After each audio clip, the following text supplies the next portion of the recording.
This world is not what you think it is. This world is not what you think it is. Eric is the man behind AtlanteanConspiracy.com and the author of a big conspiracy encyclopedia by the same name, covering everything from Atlantis to Zion. He's also more recently finished a book and documentary pair, both entitled The Flat Earth Conspiracy. A guy that has definitely challenged my worldview, and that's not an easy thing these days, so let's dive into it. Eric, my man, welcome to THC. Thanks for having me here. Appreciate it. So happy to have you here, man, and I think a lot of people are going to be challenged with this one, and it is going to be tough to articulate some of these arguments without pictures and diagrams, but what I've seen has raised some serious red flags with a lot of things that we take as a given, everything from the existence of nuclear weapons in the International Space Station to the makeup of the Earth and the entire universe itself. So let's not beat around the bush, man. You know, to challenge the heliocentric model of the solar system is pretty blasphemous in today's world. So how do we start to unravel some of this stuff? What are some of the biggest red flags with our traditional understanding that should start putting those first cracks in the listener's preconceived notions? Sure. Well, just our common sense everyday perception of the Earth, it is flat as far as we can tell. It is motionless as far as we can tell. And everything in the sky is revolving around us as far as we can tell. If nobody told us otherwise, we'd logically assume that the Earth was flat, motionless, with everything in the sky revolving around us. And you can prove that this is the case as well, for instance, with the horizon. As you rise up, no matter how high you go on the top of Mount Everest, or if you go in a balloon higher and higher, as far as 20 miles up and higher, we've gotten independent balloons have gone up with cameras. The horizon remains flat all the way around and rises to the eye of the camera all the way up. Now, if the Earth were a ball, no matter how big, the horizon is said to be the curvature of the ball. So as you rose up, the horizon would stay where it was, and you'd have to look down if you're in a hot air balloon, down further and further as you rose up, and the horizon would be below you. But in fact, as high as any non-NASA, RASA, or other Freemasonic space agency has ever shown us, as far as any independent camera has ever gone up with an independent rocket or balloon, as far as 20 miles up, totally flat and rises to the eye of the observer. So that's one proof. Of course, you can measure curvature if it actually existed. They say the ball Earth is 25,000 miles in circumference, and using spherical trigonometry, it figures out to 8 inches of curvature per mile squared. The mile is squared, so for 2 miles, it would be 2 times 2, 4 times 8 inches, 32 inches. And for the third mile, it's 3 squared, which is 3 times 3, 9 times 8 is 72. So you're going 8, 32, 72, 128 inches, and so on. And this is the kind of curvature that would exist on a ball.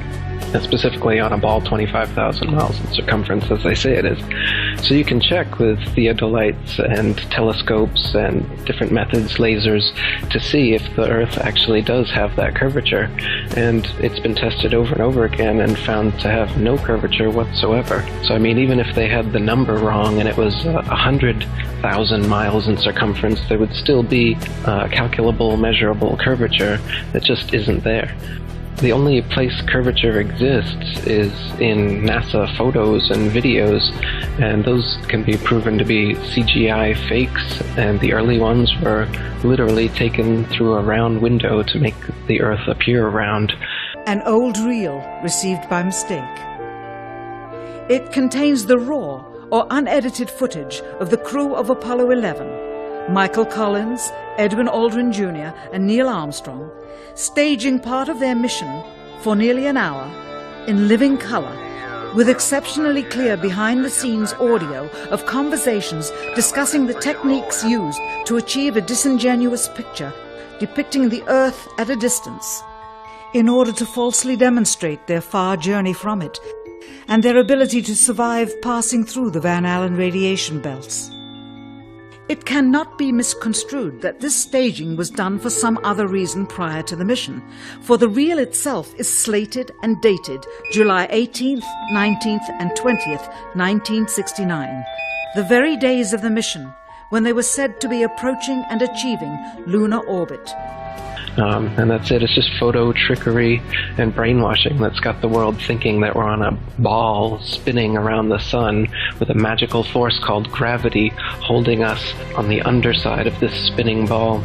It's all just brainwashing that we've received. It's pseudoscience accepted as legit science, but real science has confirmed geocentricity in the flat Earth for thousands of years. The flat Earth was known to ancient cultures all over the world for thousands of years, and it's actually a relatively recent phenomenon that people have been believing we're on a big ball spinning around the sun. Pythagoras first came up with it about 2,500 years ago. He's also often considered the first Freemason, and it didn't go anywhere much from there until 2,000 years later.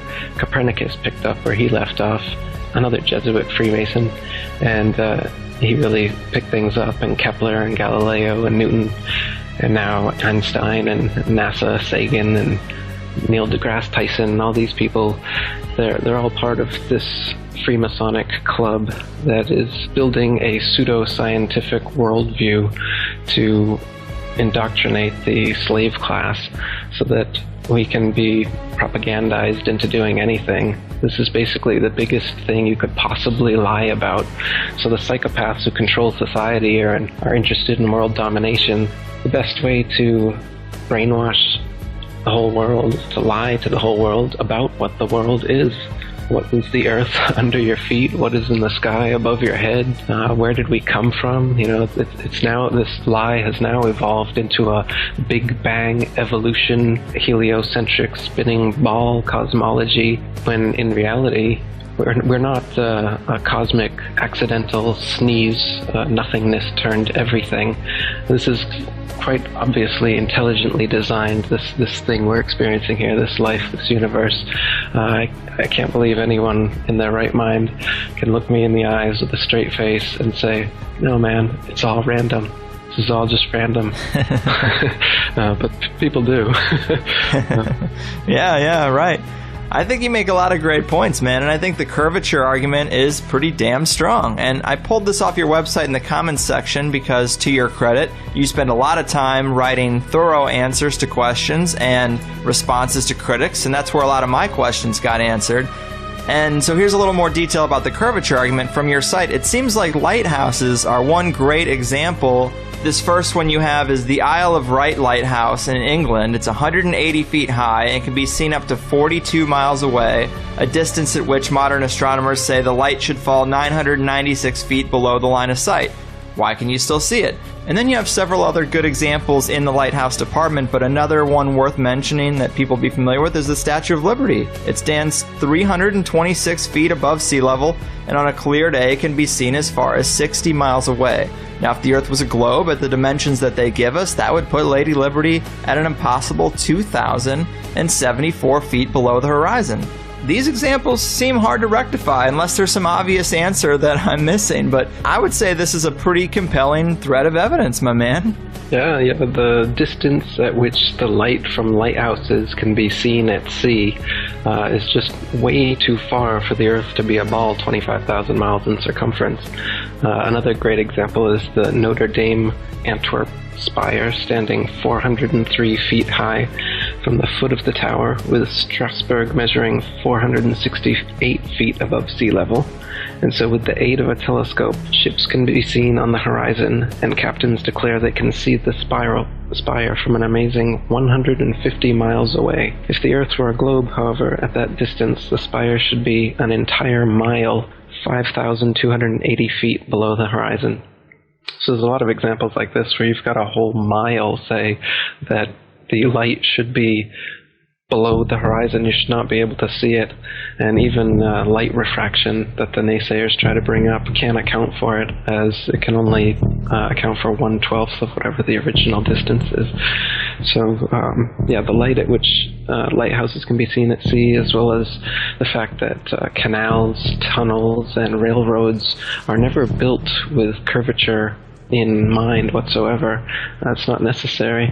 And if there were, then their plans would be off. In fact, I've got quotes in my book from railroad engineers and canal builders saying how it's hard enough for railroads to make curves horizontally, let alone if we were on a ball and railroads would have to be curving up on the ball. And they give examples of different railroads over the earth and how long they are and how much curvature they'd have to be ascending, and how it would be so impossible for the trains to be able to go up this curve, because trains are made to be on a level. They just can't operate that way. So there's a lot of proofs like that. You mentioned Neil deGrasse Tyson, and one compelling thing you have in your documentary is Neil deGrasse Tyson is on TV and he's talking about the shape of the Earth, and he's talking about how they just discovered now that the Earth is more pear-shaped than it is round. So Earth, throughout its life, even when it formed, it was spinning,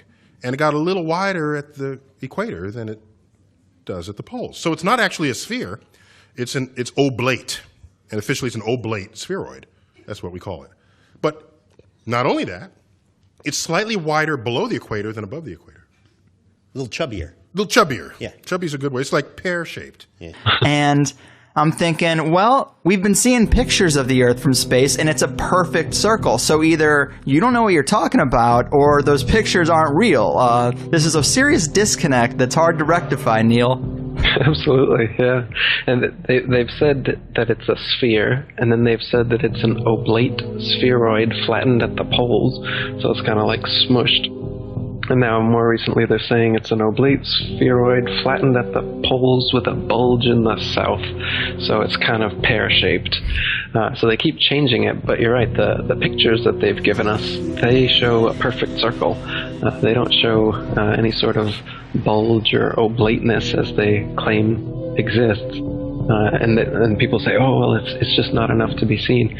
But they're claiming it's quite a bit. He said it's the amount of Everest above sea level is how much more oblate it is, supposedly. Right, you would think that would show up in the pictures. Now, a lot of people's first question is going to be, well, where's the edge? And I was surprised to see how easy that is to rectify, but I'm sure you get that a lot. How do you tell people when they come at you with, well, where's the edge? Why aren't people sailing off the edge or whatever? So in the flat Earth model, the North Pole is in the middle, and the Earth is a disk shape, and the Antarctica is all the way around, holding the oceans in. And so it's a fact, if you're at the North Pole and you go south, no matter which actually, it doesn't matter where you are. If you go south, eventually you're going to end up in Antarctica.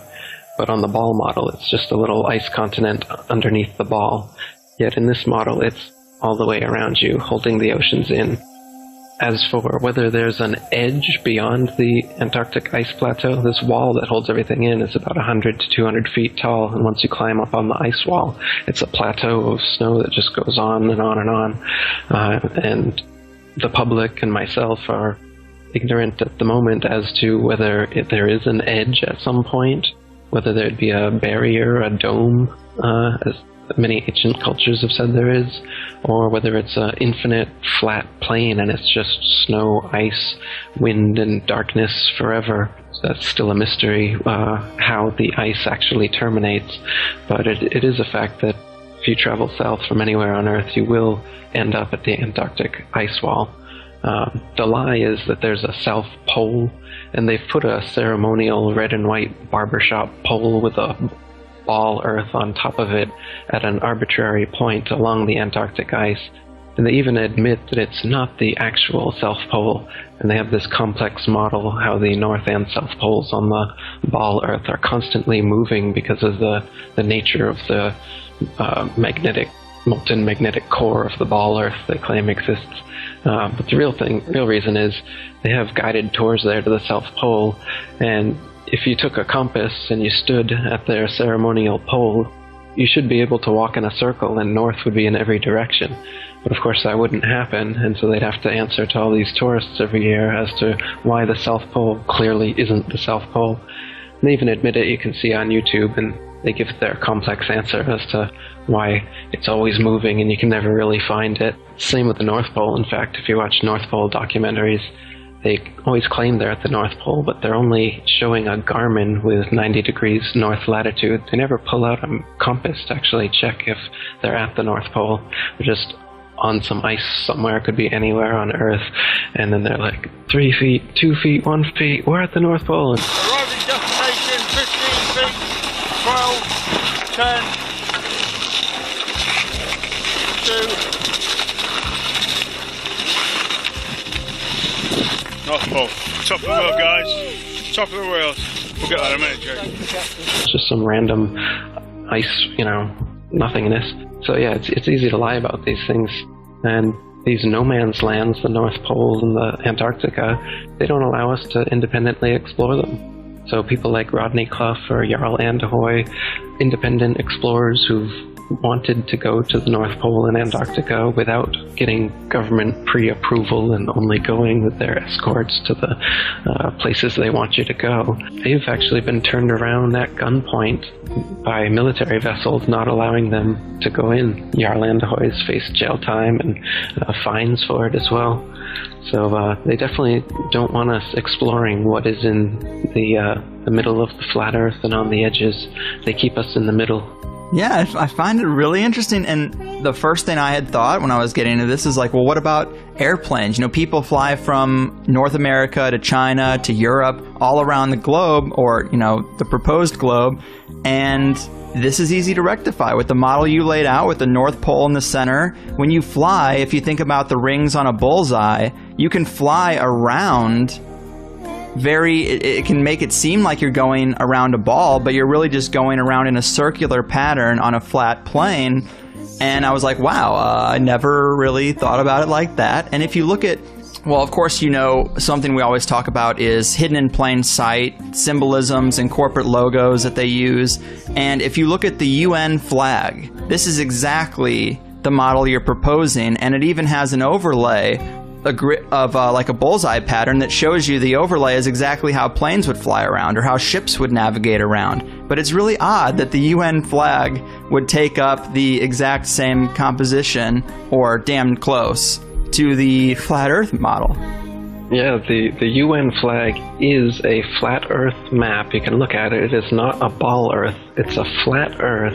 And the bullseye you're talking about that's over it, if you count the number of holes they've got there in the bullseye, there's exactly 33. So what they've got is a flat Earth divided into 33 sections. And I'm sure you're aware that 33 is a significant occult number, especially among the Freemasons, who are the ones in charge of this whole deception, as I said, from all the way back to Pythagoras, the first Freemason who thought up this ball Earth theory, through Copernicus and Galileo and Newton, and right up to today, Neil deGrasse Tyson, etc. So the Freemasons in the UN, the Freemasons in NASA, these are the people who are doing this, and they put their symbology right out there by having the UN flag be a flat Earth divided into 33 sections right in our face. And meanwhile they laugh about the flat Earth. It's got to be the most ridiculed position ever. And you got to think there's a reason for that. Why is the concept of flat Earth or being a flat earther so ridiculed? I have a flat Earth comedy special I made, and you can see Obama saying over and over again the flat Earth, ridiculing them, making jokes about them in his speeches. And I mean, these aren't just off-the-cuff remarks. These are things that are being written into his speeches. So why are they doing this? Why are they making sure that people know that the flat Earth is something to be ridiculed? I agree with you on that. I thought that was pretty hair-raising, because typical people have to assume that the model of the Earth is so rock solid that the flat Earth idea is so far past that it isn't even on the radar. It shouldn't even be worth mentioning, considering conventional science. So it is rather odd that that is Obama's go-to. Like, he's talking about how he wants to create progress, and he's like, we can't have every debate. We don't have time for the Flat Earth Society. And everybody cheers like, yeah, we don't need to have that fundamental of a debate. And it just struck me as kind of spooky. If I say that the world is round and someone else says it's flat, that's worth reporting. But you might also want to report on a bunch of scientific evidence that seems to support the notion that the world is round. We don't have time for a meeting of the Flat Earth Society. They must have been founding members of the Flat Earth Society. They would not have believed that the world was round. Yeah, definitely. So you've mentioned these Masons, Copernicus, Kepler, Galileo, Newton, all the way up to Armstrong, Aldrin, and Neil deGrasse Tyson. So, I mean, if they're holding this secret, this would be the biggest secret possible. So are you putting Freemasons at the very top layer of this power pyramid? No. The Freemasons seem to be the foot soldiers who do all the dirty work, but they're definitely part of a grander scheme involving the Vatican and Jesuits and world royalty and other secret societies. So there's definitely a big network.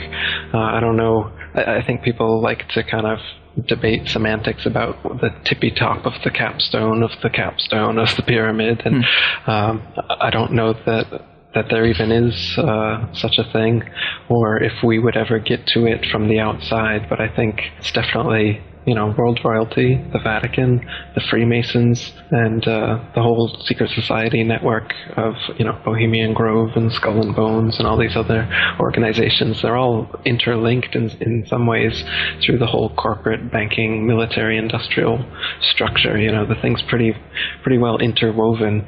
Every country is a tax farm. There's nowhere on earth you can go to get away from paying taxes and obeying government laws, right? So, they make it sound like America and Russia are sworn enemies, or North Korea or Iran or whatever. They're always giving us boogeymen, but the real boogeymen are all the governments and the people who work for governments.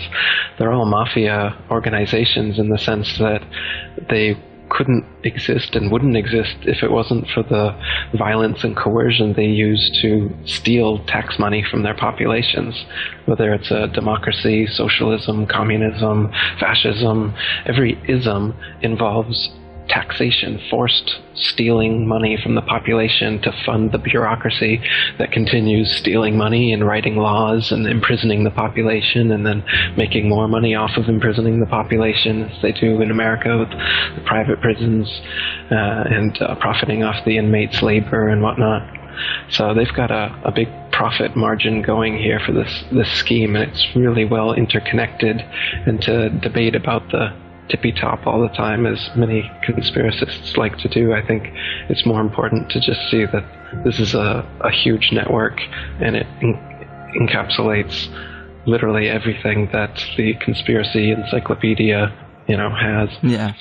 Great points, man. I don't think anyone would disagree with that here. You talked about Antarctica, of course, and people going there and getting turned away at gunpoint. But what about, say, the early explorers? Do we get any indication that the composition is the way you've described from the early explorers who tried to get down there or tried to sail around Antarctica or anything like that?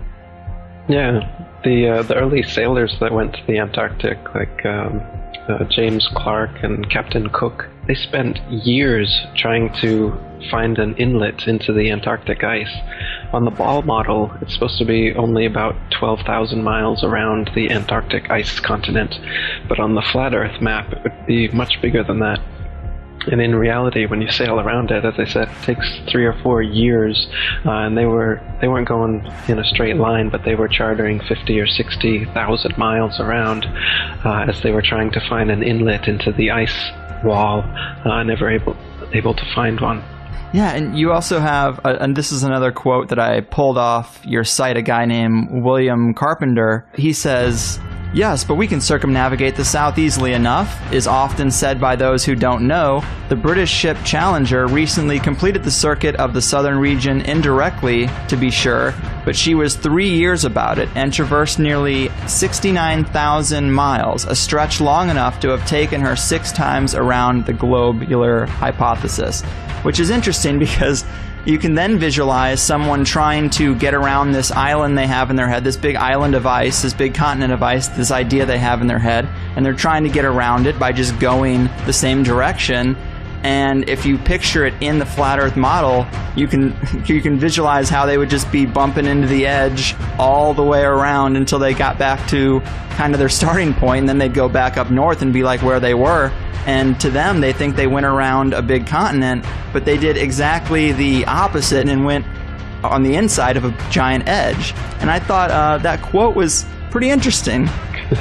Yeah, another thing those early explorers found is that they were always outside of their reckoning every day as far as how far they should have traveled on their maps. So they were an average of 12 to 16 miles, sometimes as much as 29 miles out of reckoning.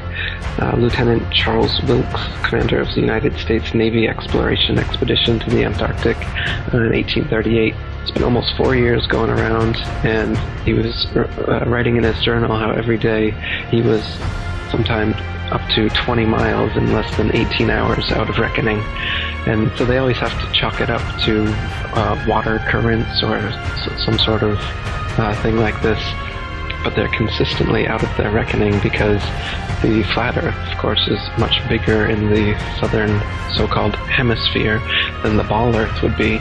So the maps that they're using are all assuming the ball Earth. They're flat maps, by the way. They use, it's called plain sailing, is the most common used navigation method, which is done assuming the water is a plane, as it actually is. The natural physics of water proves that all the surface of water on Earth is a plane, by the way, because, as you know, water will always find and maintain its own level. So if it's dammed up and then released, it will rapidly rush off in all directions until it remains level. Yet they say that we're on a big ball here, and the oceans are all convex, somehow held on to the Earth through the magical force of gravity, yet we can see with our eyes, and we know through physics, that water maintains and always is level.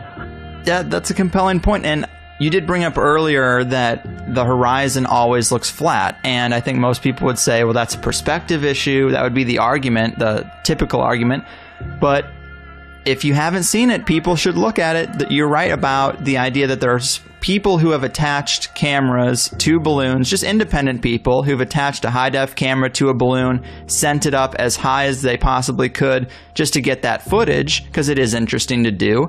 And you are right, as far high as it goes on any of these videos that I've seen, I'm a little surprised that you never see a curvature. Even thousands of feet up, you don't see that curvature. It's a little odd. You'd expect to see it.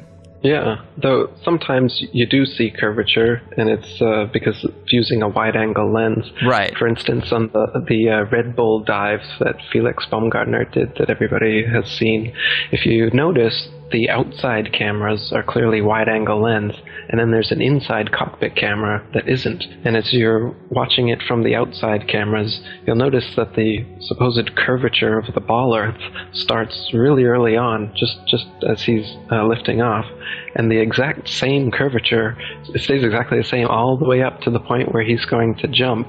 So the curve is the same, but his altitude has risen by many, many miles. The reason the curve is the same, of course, is because it's a wide-angle lens effect. It's not actually the curve of the horizon. It just seems that way. Right. And that's proven by the inside camera, which, as the door opens, you can see the horizon out that inside camera. It has risen to the eye of the camera. As I said, on a ball Earth, you wouldn't open that camera and have the horizon right at eye level in front of you, no matter how big the ball was. That effect can only happen on a flat plane, and you can see in that dive shot that the inside camera, the horizon is completely flat. Mm-hmm. Then it goes to the outside, and you got a huge curve.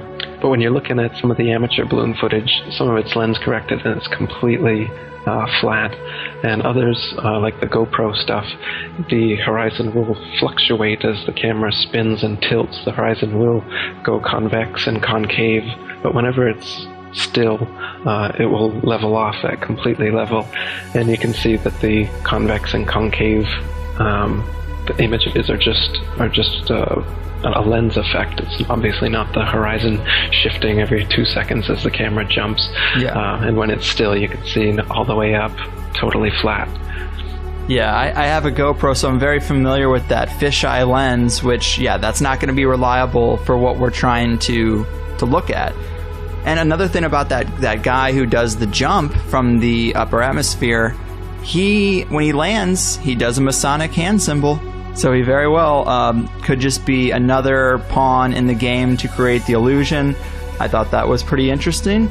Let's see. Another big issue that people are going to have is we're told we have tens of thousands of satellites orbiting the Earth for GPS systems, cell phones, military radar, navigational equipment. How do we rectify that? Yeah. Well, and they also say that there's an International Space Station out there, and there's a Hubble telescope floating out there taking wonderful CGI Photoshop pictures that they send us back with their amazing 400-mile outer space internet connection to the Hubble Space Telescope. And now the internet space connection has gone to over 1 million miles with the new Rosetta mission. Have you seen that one? Mm-hmm. The CGI Photoshop pictures from that are just wonderful and well worth the billions of dollars we're spending to get them.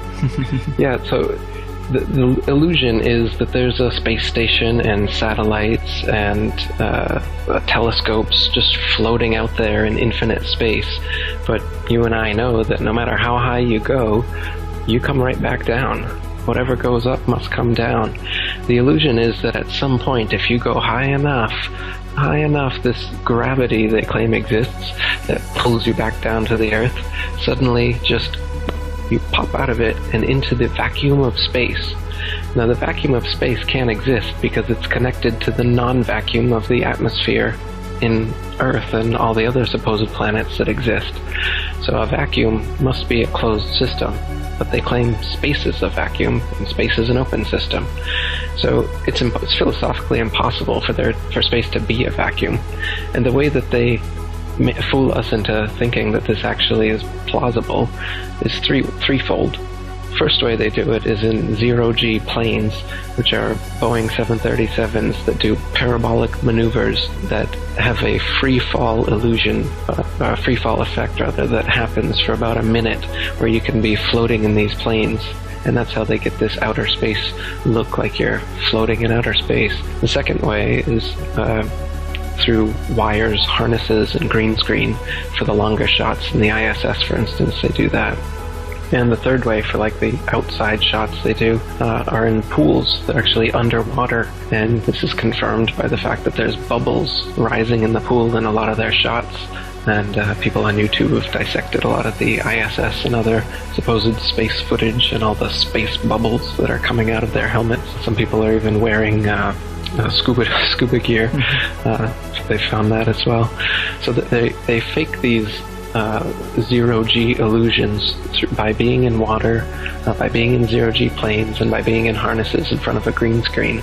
And that makes us think that it's possible that out there in space you could just be kind of floating around like they show us in the movies. But as far as we'll ever know, as far as you or I would ever know, we go as high as we can in a plane or a balloon or a rocket, and we come right back down.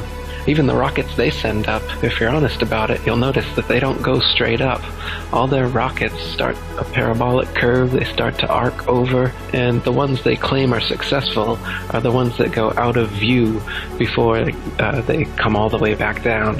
And if anybody asks, why do they always curve over like that? They just say that they're going around the curvature of the ball Earth, and they'll reach escape velocity soon. And at some point, they'll just pop right out of the gravity, and then they'll be floating, which is another problem, because if you were in a vacuum and you were using rocket thrusters or anything to thrust yourself forward, you wouldn't go forward or in any direction you wanted to. You just spin wildly out of control like a gyroscope in 360 degrees in 3 dimensions, spinning wildly. You don't go anywhere that way. So the whole idea of space travel is a big joke. It's all science fiction. Yeah, the other thing I thought was really compelling about the satellites is you talk about just go on Google and do an image search for satellites. A lot of the stuff you see is going to look pretty archaic considering modern technology because they've been using the same model for so long.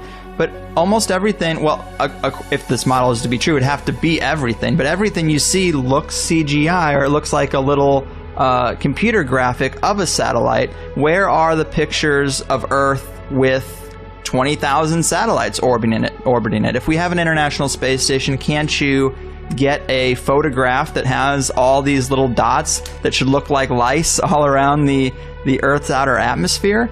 That's one issue, but also the temperature. They tell us the thermosphere is 2,000 degrees Celsius. Well, what metal is going to be able to withstand that kind of heat? What computer can survive in that environment? Yeah, that's right. Those are two more good points for why satellites, well, we shouldn't just assume that these things exist just because people say they do. If you want to be scientific and you want to be a real skeptic, you want to be a critical thinker, then you should only accept things that you can verify with your senses and with evidence yourself. So, people think it's crazy to believe that satellites don't exist. But really, it's crazy to believe that satellites do exist when you have no evidence and can never verify it for yourself. Just like these space programs and space telescopes and all these other things that we will never confirm. As far as we know, if I go up on a plane and I jump out, I'm coming back to Earth. Doesn't matter how high I go, I'm not going to start floating at some point like they claim happens, and has to happen if there are satellites out there. But as you said, if you look at the pictures of satellites and the pictures that these satellites are supposedly taking, they're all CGI. The satellite itself is fake. The pictures of the Earth look like cartoons. They claim almost all of them are composites, which is their word. They say that they receive ribbons of imagery from satellites, which is their term they use to tell us, why we don't just get a friggin' photograph. So they say we get ribbons of imagery, and then they have to splice the ribbons of imagery together in Photoshop. So they even they even admit, NASA workers themselves have admitted that they have to use Photoshop on the satellite images. It's just how the data is received, and so that's how it is, man. Yeah. NASA's Rob Simon made this. Simon's job is... It's primarily taking data and making pictures out of it. That's what this is. A composite of data sets from several different instruments translated into a picture. So we actually had to take clouds out. They stashed the clouds for later, went onto the ocean. That came from an instrument that measures phytoplankton in the sea. Where it was low, I colored it dark blue because they're low mostly in mid-oceans. And then where it was a little bit higher, it was like a little bit brighter green. Then add the clouds back in. There's a small problem with it because there's a very slight gap in between each orbit. So some of those are painted on. It is photoshopped, but it's has to be. Then there was another layer to sort of simulate the atmosphere. And then there's this little bright spot. It's called the specular highlight. So it's the reflection of sunlight off of water. Those are the pieces, but you can't just slap them all together. It just didn't look realistic. It looks kind of flat, or the clouds are sort of too see-through. So I just hit Command-Z a lot. There's artistry to creating the world. What I imagine it to be. Unfortunately, I'm not an astronaut. I've never been to space. But I've looked at these images over and over again, trying to sort of get the essence of it. It is photoshopped, but it's has to be. It is photoshopped, but it's has to be. What about, say, longitude and latitude navigation? How are we having whole industries of pilots flying around and no one's really catching on? Yeah, I mean, here's a good question. Why don't pilots catch on to this fact?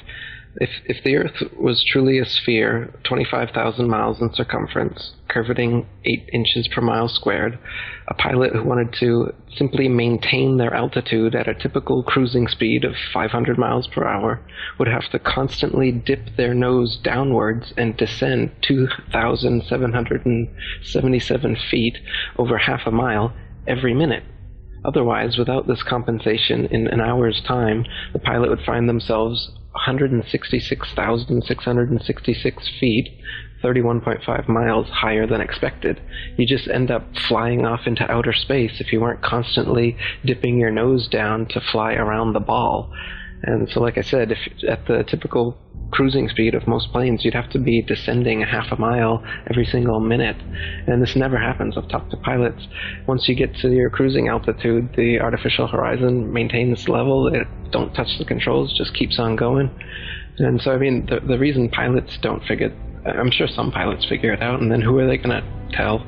I mean, they're just like everyone else. Everyone else is so brainwashed that they don't think of it. And if they do, I've even heard some explanations. They claim that, that they say the atmosphere. They say the Earth is spinning over 1,000 miles per hour, and that the atmosphere is also dragged along with it. So then, if some pilot says, "Hey, why don't I have to course correct downwards all the time?"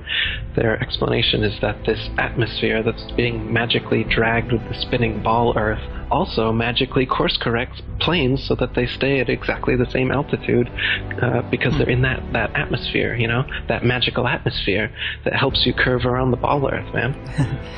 They've got explanations for everything. Mm-hmm. And we're told that the Earth is spinning at 1,000 miles per hour, which is awfully fast, but yet, let's say a helicopter cannot just hover in the air for 12 hours, start in St. Louis, Missouri, hover for 12 hours, and land in China with the Earth spinning below it. And that is what, I would first think would be the situation. But then we're told because we're in the sphere, it all moves relative to itself, and you don't notice those changes. And see, I'm not a physicist, I'm not a pilot, and so it's hard for me to really play devil's advocate for their position. But I think about if you're in a speeding car going 90 miles an hour down the highway, you can play catch with the passenger and it feels like you're stationary. Or like if an ant is crawling around on your dashboard, whether it's going with the grain of the car or against, it doesn't really notice that effect. So it's like, I guess I would think that the atmosphere would have the same effect as the encapsulation of that vehicle moving at a fast speed. To the people inside of it, they don't notice. And I guess that's the argument. But do you find flaws with that argument? Yeah, because once again, it's explaining away your common sense and your experience, which is that you're not moving whatsoever. And so they say, yes, you are moving, silly, but you're just moving at such a constant velocity that you don't notice it whatsoever. Now, even if you're in the best Rolls Royce over the best tar, smoothly going, you close your eyes, I can still tell I'm moving, and that's not going 1,000 miles per hour, that's just going 50 or whatever we're talking about here. Let's keep it at 20. Ready? Bear in mind we're 4 ahead up to.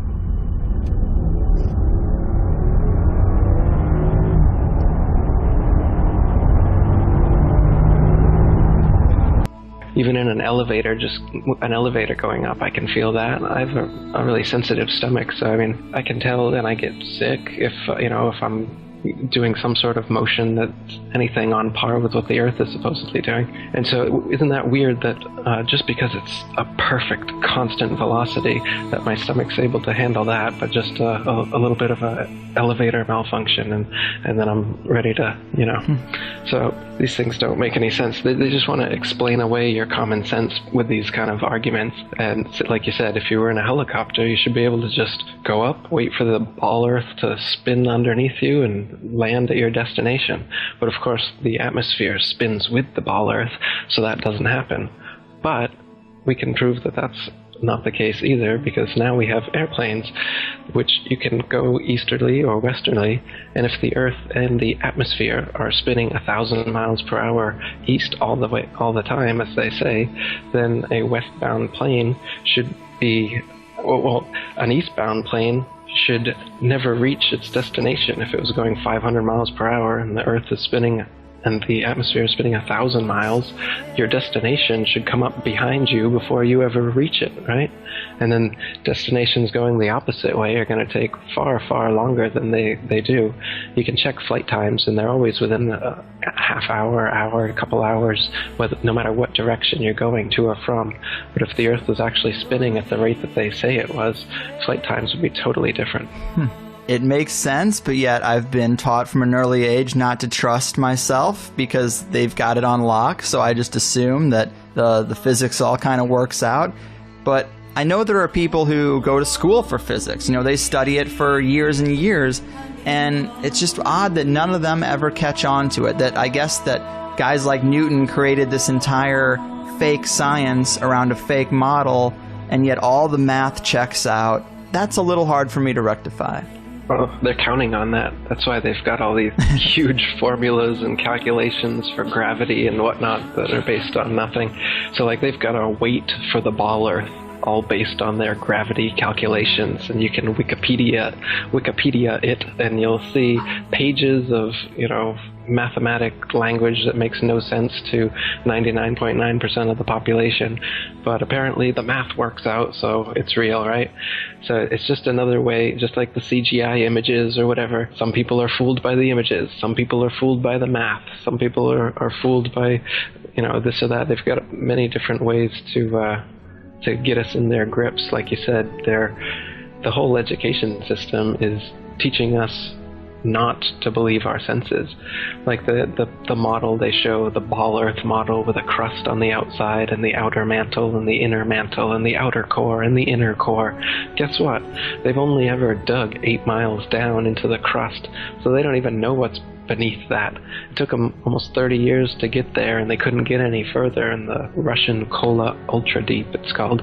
So it's all speculation as to these layers of the ball Earth they claim exist, and it's the inner layer of molten magnetic core, whatever they claim, creates the magnetism of the Earth.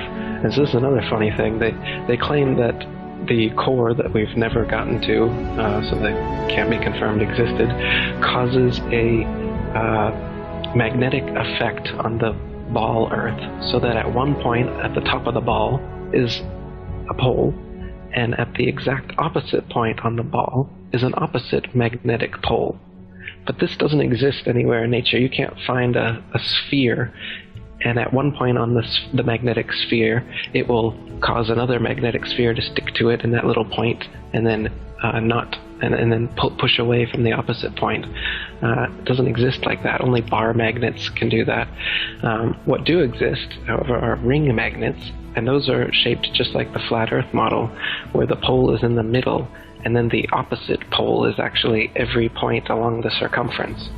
So the magnetic explanation, which a lot of people will bring up, well, how does magnetism work if we're on a flat Earth? The accepted model is that it's this spinning molten magnet stuff in the core that creates this kind of north-south ball magnet, which doesn't actually exist anywhere in nature. Yet the ring magnet, which is it's in loudspeakers and other things, that's the flat Earth model, and that actually does exist. So that's an actual magnet instead of an imaginary magnet like they claim exists. And we'll actually admit that I don't know what's under the flat Earth. We've only gone 8 miles down, and we haven't gotten to the bottom of the Pacific. All I know is, as far as we can tell, the water is completely flat, and the land is flat, other than hills, valleys, and mountains over a long period of space. There's no convex or concave curvature. It's totally flat. Yeah, and I guess you could say science is designed exactly how economics and taxes are designed. The increasing complexity makes it so the average individual just has to trust the experts. You can follow it to a certain point, but then most people say, well, that's a little bit beyond me, but there's experts out there. They know what they're doing. I'm sure that this fractional reserve banking system, this debt-based system of rule, is just fine. I'm sure the taxes I'm paying are totally fair. They've got the code. They got the big book. They wouldn't overcharge me. They wouldn't, pull any scams on me. And you could apply the same thing to, of course, science. But it's just, to what degree? This is a really far-out degree. That's right, yeah. I mean, our eyes and experience tell us the Earth is flat and motionless, and everything in the sky revolves around us. But when we cease to believe our own eyes and experience, we have to prostrate ourselves at the feet of these very pseudoscientists who are blinding us, treat them as experts, astronomical priests who have special knowledge only they can access, like the Hubble telescope. So by brainwashing us of something so gigantic and fundamental, it actually makes every other kind of lesser indoctrination a piece of cake. Earth being the flat, fixed center of the universe around which everything in the heavens revolves gives a special importance and significance not only to Earth, but to us humans, the most intelligent among the intelligent designers' designs. By turning Earth into a spinning ball thrown around the sun and shot through infinite space from a godless Big Bang, they turn humanity into a random, meaningless, purposeless accident of a blind, dumb universe. Mm-hmm. So it's like trauma-based mind control, beating the divinity out of us with their mental manipulations.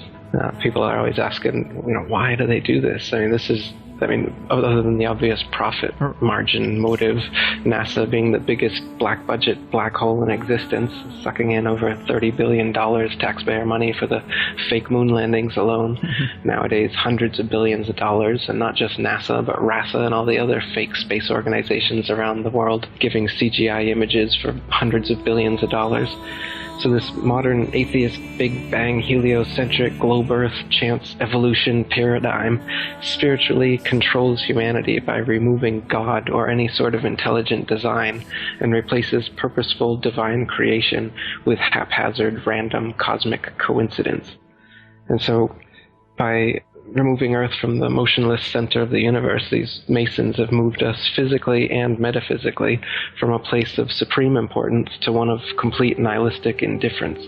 If the Earth is the center of the universe, then the ideas of God, creation, and a purpose for human existence are resplendent. But if the Earth is just one of billions of planets revolving around billions of stars and billions of galaxies, then the ideas of God, creation, and a specific purpose for Earth and human existence become highly implausible. So by surreptitiously indoctrinating us into their scientific materialist sun worship, not only do we lose faith in anything beyond the material, we gain absolute faith in materiality, superficiality, status, selfishness, hedonism, and consumerism. If there's no God and everyone's just an accident, then all that really matters is me, me, me. So they've turned Madonna, the mother of God, into the material girl living in a material world. Their rich, powerful corporations with their slick sun cult logos sell us idols to worship, slowly taking over the world while we tacitly believe their science, vote for their politicians, buy their products, listen to their music, watch their movies, all sacrificing our souls at the altar of materialism. Touche, my man. It's a big deception. I'd say it's the biggest cover-up and conspiracy in history. We've been completely deluded for 500 years. Not everybody, but nowadays it's pretty well advanced. Yeah. Most of the flat Earth material you'll find still in existence is from the 1800s, and there was quite a debate going on then. So there's still quite a few people unconvinced of the spinning ball theory back then. But nowadays, with NASA and all the photo and videos that they give us, people don't really look at too much further for evidence, as they assume that that's all real. Right. Obviously, it is a huge can of worms, and there's so many things, so many arguments. People say, well, what about, the planets? Are the planets are all fake? Yeah, there's a lot of things that our science has told us that are built off of the heliocentric model that they've given us. And I think that if there's any unanswered questions by the time we're done here, if people go online and take their question and they look it up on either the comment section of your website, or I was very surprised to see how many people really are questioning the heliocentric model online. I thought it would be far less, but if you take the question you may have and you ask it to the so-called experts on the idea, they will have an answer for you. And I guess I would say challenge yourself to try to stump one. Challenge yourself to try to come up with something that they can't explain, and then say it's bullshit. But until then, maybe you should keep an open mind. And before we do go too far into it, give us a clear mental picture, if you can, of what you consider the true model of the Earth and the cosmos and this whole thing to be. Because obviously we're calling in the question that there are not billions of stars, there are not a bunch of planets in the solar system orbiting the sun. That's a huge ball of wax. So what is this reality? How is it structured? So if you look up at the sky with your eyes or with a telescope, you can't tell the difference between a star and a planet. The planets were always known as wandering stars, and the regular stars as fixed stars for thousands of years. Nowadays, they claim that planets are Earth-like spherical terra firma that you can walk on up there in outer space. But as far as you can tell through any telescope that we have, it's just a round dot of light up there in the sky. All the planets and all the stars, none of them can be confirmed to be some sort of terra firma that you could land on, though in their pictures from their fake telescopes, they clearly look like big ball planets that you could definitely land on, as they show you with Mars and whatnot. But that can't be confirmed, again, with your own eyes or with a telescope that you could buy. With anything that we can see, the sun, moon, stars, and planets are all just lights in the sky revolving around us. They claim that we revolve around the sun, and the moon revolves around us, and the stars are actually distant suns trillions upon trillions miles away. Now, this wasn't always that way. They've actually been reverse engineering these explanations as they go along, because geocentric flat earthers throughout the centuries have come up with good objections, such as Tycho Brahe's objection that if the Earth is a ball spinning around the sun, in 6 months' time we should be 200 million miles on the other side of the sun. So the parallax perspective, when you look through a telescope in your backyard, you can prove this, you should see some difference in the stars after 200 million miles of supposed orbit. But you can't see any whatsoever. So what heliocentrists have been saying since then is that the stars are actually, the nearest star is 25 trillion miles away, 4.2 light years. They came up with a sci-fi term to make it seem plausible. It's light years away, so far away that even after 200 million miles, you can't see an inch of difference in your backyard through a telescope after 6 months of supposed orbital motion. The reason that they say the ball Earth is tilted on its vertical axis 23.5 degrees is because you can see Polaris, the North Pole star, all the way to 23.5 degrees south latitude. And if the Earth was a ball, you couldn't see that because you'd be staring through the ball to look up at that star. You can see it on because the Earth is flat, of course, but you can't see all the stars at any one place from the Earth because of the law of perspective. That's why the sun seems to rise and fall in the sky every day as well, but it's actually not rising or falling anywhere. The sun and the moon maintain their altitude, and they revolve circles around the flat Earth. So we're stationary. The sun and the moon are actually the same size, just as they appear. There's another lie. They claim that the sun is 400 times bigger and 400 times further away than the moon, and that's why they just appear the same size from our perspective, but they're not. But I mean, again, with your own eyes, you can see when they eclipse, they are the same size. And the fact that they do eclipse is not quite a coincidence to happen on a Big Bang accident universe, that everything is just spinning around in space randomly. How come there's these two brilliant lights in the sky that pass each other and they're perfectly opposite? Do you know the sun's light is very different than the moon's light too? They claim the moon's light comes from the sun, it's reflected off of the sun. But if you collect the moon's light, it's actually cold. Whereas if you collect sunlight, of course, it's hot and you can burn things. The sunlight will preserve certain things, dry out meats and things to eat. But if you leave meats out in the moonlight, they spoil. If you're in the shade in the sunlight, the shade is obviously the temperature is going to be less. But if you're in the shade in the moonlight, the temperature's more. The moonlight is cold. I've never noticed that. I'm going to try that out. Yeah. The combustion in a bonfire is increased by moonlight and it's decreased by sunlight. There's another one. So there's a lot of things that prove that the sun and the moon are actually their own lights. They're not, the moon is not a big ball up there in space that you can land masons on, as they claim. It's just a light, a flat, round disk. And you can even see through the moon during waxing and waning cycles. The Royal Astronomical Society, even the people who are part of this manipulation, they've recorded several times that you can see stars and planets through the moon. And the astronomers that are seeing it, they're always flabbergasted about how this is possible. But it's because the moon is not physical, it's not densely physical in the way that they claim. It's just a light, so you can see through it.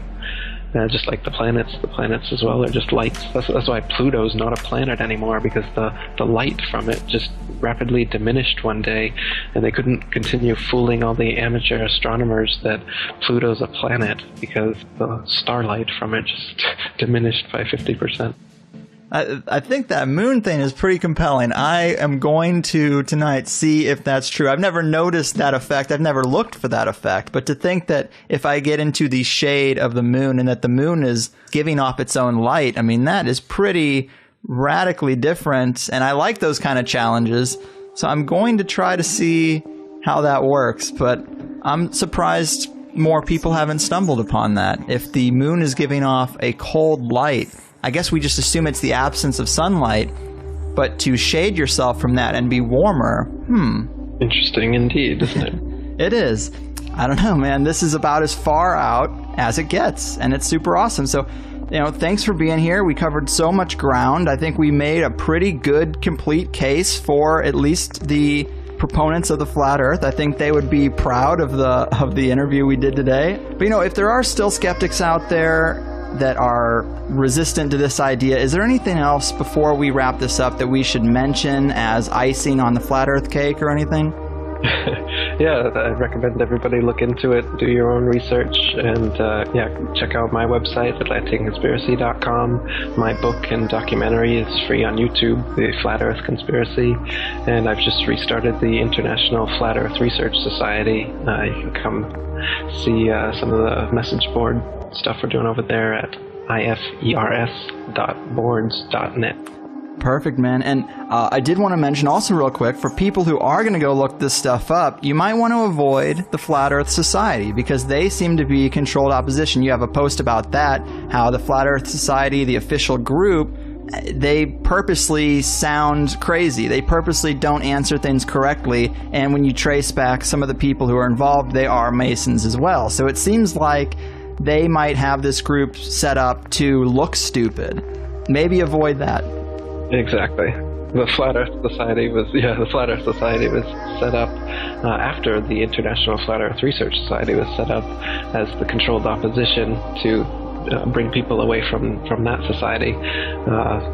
Charles K. Johnson, who ran that society, he had his house burned down and all of his flat earth material was burned in the fire, and he claimed to his dying day that it was done by a NASA agent who also tried to murder him.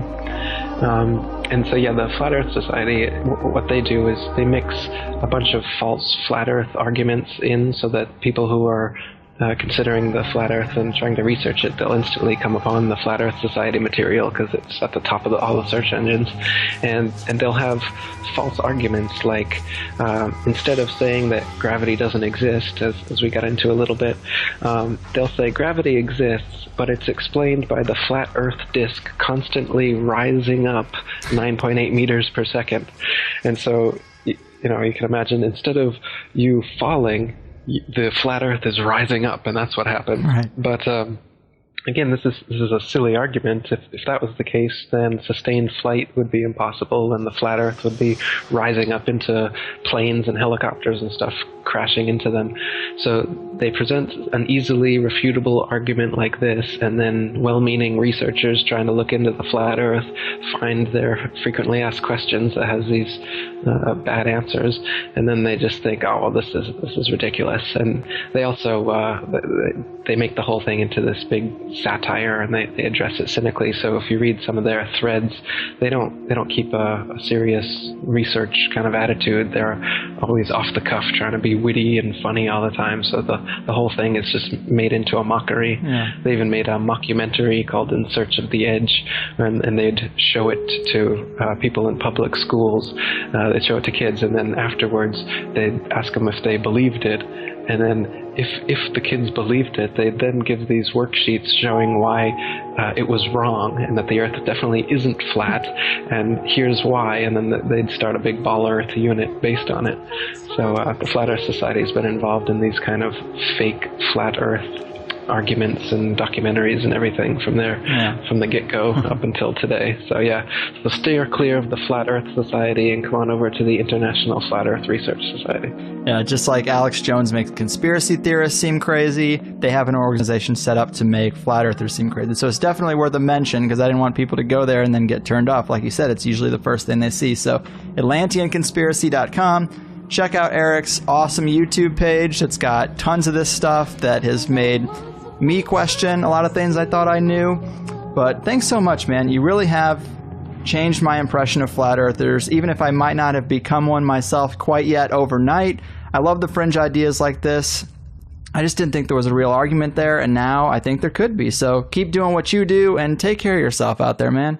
Thanks, dude. Appreciate it. It was a good interview. I was listening to a conversation on a YouTube thing, and somebody was talking about how they think it's actually possible that the world is flat. And if I were in conversation with that person, I hope I would say, well, how did you arrive at that? Tell me where'd you get that? Because there's something good about it, which is they're trying to figure out how nature works. Is the earth round or flat? What is it? So underneath it is something useful that I can identify with. We don't have to yell at each other all the time. No. Even children, especially the children of soul. This is where the... Wake up. Wake up, wake up, wake up. This world is not what you think it is. This world is not what you think it is.